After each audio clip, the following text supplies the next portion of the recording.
r/today I fricked up. Climax Restrictions says, today I fricked up telling my boyfriend that I used to almost vomit while giving him a blowjob because of his odor. I feel so bad, but it's also sorta on him. For most of our relationship my boyfriend has had a strong odor in his crotch area. The type most women would refuse to go down on. Fish, smegma, that type of smell. I still go down on him because I do love giving blowjobs, and I know it's not because he flat out doesn't wash himself. I know he takes showers regularly. I will have him take a shower before I go down on him, like directly before, and it will still smell foul down there. I have no idea how that's possible, but I tune his smell to be because he is very overweight. I have dropped so many hints y'all. And told him flat out to take a shower before 6 because I don't like the smell. I've even washed his crotch for him when we take pre-sex showers. All of this I have said gently. But it has been a bit better lately.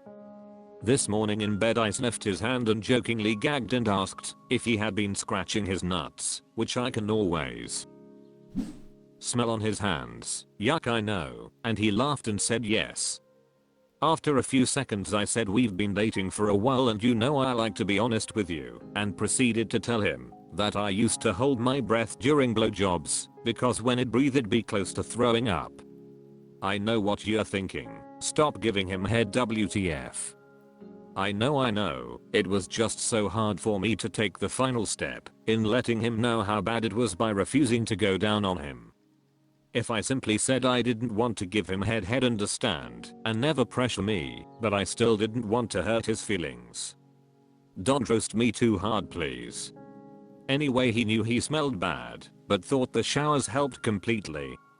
He has left the room due to hurt feelings. Now I feel like an asshole, lol. Too long, didn't read, told my boyfriend I used to hold my breath during blowjobs to not vomit from the smell of his crotch. His feelings are hurt. Edit, has circumcised. James Sherrill says, you mentioned that you've washed him yourself and that he's kept himself clean down there. I wonder if what you're smelling is a yeast/bacterial infection in his belly button? I've been overweight myself, and I'm hypervigilant of moisture in my navel due to having some infections in the past that smell horrendous.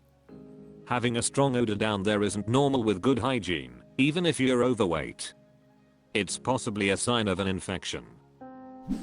Climax Restrictions says, OMG, that's a good point. James Sherrill says, here's another question, does he smell at all sour or vinegary? That could be a symptom of a medical issue like diabetes, kidney disease, or hyperhidrosis among others. Instabone says, this was not the post to read as I eat my morning yogurt with banana and blueberries. Psychote Mix says, I was eating cheesy cured sausage, FML. Will Chilled at Night says, props to you. I stay off of here when I'm eating, I have enough problems with food. Nefix says, not a frick up to tell him. If he's diligent about hygiene and that is still a problem, he should be getting checked out. Maybe there's a way you could have broken it more gently, but honestly he just needs to get over it and go to a doctor. Popias Lavesgaga says, I think he is not washing himself properly, not washing his butthole or dick, or even not drying enough. Just because he is standing under a shower does not mean he is going to be clean. Kurt Ludwig says, this was my first thought, dude needs to soap everything. I've only recently learned, thanks Reddit, sorta, that some folks don't soap their whole body when they shower. Apparently they somehow figure the soap from one area will migrate and clean other areas too.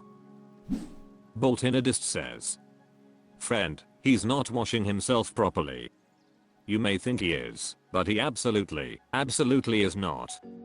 He can shower all he wants, if he is not peeling back his foreskin and actively scrubbing that area, then drying it and putting on clean underwear after, he's not washing the areas your mouth is. Get in the shower with him and identify what exactly he is and is not doing. I'm a fat guy and I don't have this issue. Being fat and being unhygienic is not the same thing. You should not be smelling his grossness on his hands or sticking your face down there and experiencing it. And if he just got out of the shower and it's literally still gross, he didn't wash it. He just didn't. You know this, I know this, we all know this. Importantly, you aren't the asshole here. He's hurt and he feels affronted, but he knows it's because of his own issue, not you. He either needs to figure it out or get to a urologist. If he legitimately is actually functionally and properly scrubbing all the areas down there he should, and he still has problems, he likely has an infection or another condition that needs proper medical attention. Edit, girl, I just went through your post history. He never wants sex. When he does he can't get off without his own hand. He refuses to talk about it, and you're actively fantasizing about other men. And on top of all that, when you do go down on him, it's like licking the lid of a cheesemonger's trash can. For frick's sake, be a grown up and move on from this relationship. I get the sunk cost fallacy and all. 2 years is a long time to throw away, but what on earth could you possibly be getting out of this besides a room that you occasionally see and smell naked? Maybe you dropping him will be the impetus he finally needs to get off his properly washed ass and fix himself. But you aren't responsible for fixing him. You're 22 years old. Do you really want your face to smell like his ballsack when you're 32?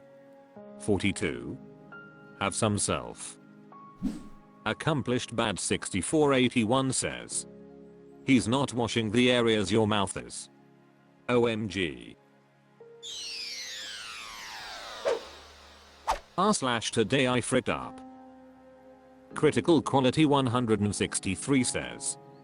Today I fricked up by not taking care of an ingrown toenail sooner. Too long. Didn't read, let an ingrown toenail fester, and ended up losing the entire nail. NSFW warning because this is gross, and if you have a weak stomach I would not read this. This happened on Wednesday night and I'm still grimacing from it. My toe is in a lot of pain too. This all started about a month ago, when I noticed a pain in my right toe. Noticed it was an ingrown toenail, and stupidly left it alone. And after about a week or two it started to look better. Then what I can only describe as the worst week of my poor big toe's life happened.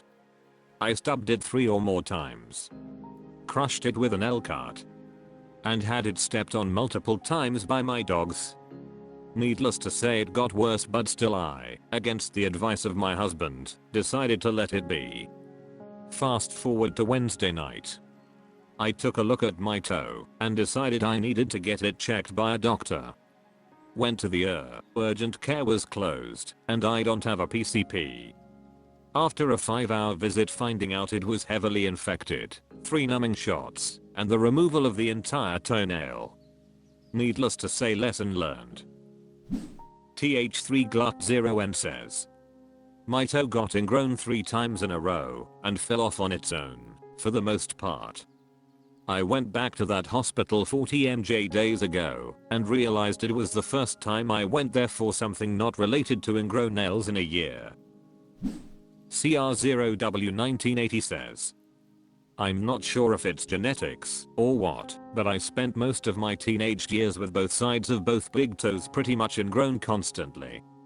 I'd cut it out, the infection would clear up for a bit, and then, once they started growing back, the process would repeat. My mom didn't take it too seriously until I flat out told her I was in agony every time I took a step. Ended up getting surgery on both toes to remove the portions of the nails that were growing wrong, and to be honest, the numbing shots into the toes were probably the most painful things I've ever experienced. The nurse said she heard my teeth grinding down the hall. It was such a relief to walk without pain once healed, though. Raven of Blades says. Man, what a waste. Digging those out with a toenail clipper is great. Any Cheesecake 1598 says. My husband's aunt, she did have some mental health problems, stubbed her toe that had a hangnail and didn't take care of it. Her toe turned green and finally went to doctor who told it would need to be amputated. She refused and tried to care for it on her own. Fast forward, they ended up having to amputate her entire leg, but it was too late and she died from sepsis. Glad you got it sorted.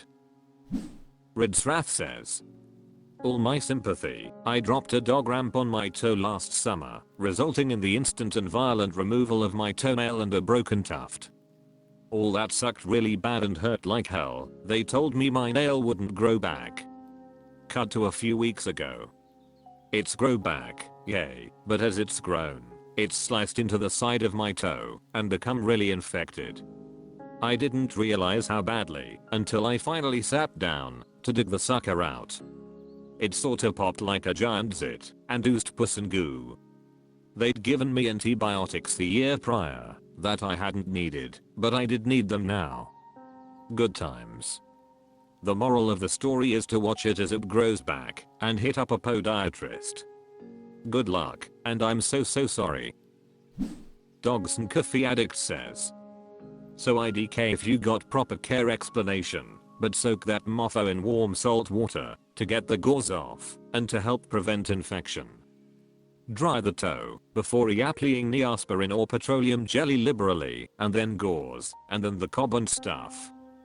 Don't wrap too tight because your toe will swell, or too loose or your dog will step on it and take it off. Lol. It is going to be a rough 2 weeks for you. Best of luck. Angel Marie 87 says, hey friend, have you gotten checked for diabetes? I'm not saying you have it, just that if you do, you need to monitor the shit out of that toe for the next little while. That's all for this video. Thank you for watching. Please subscribe.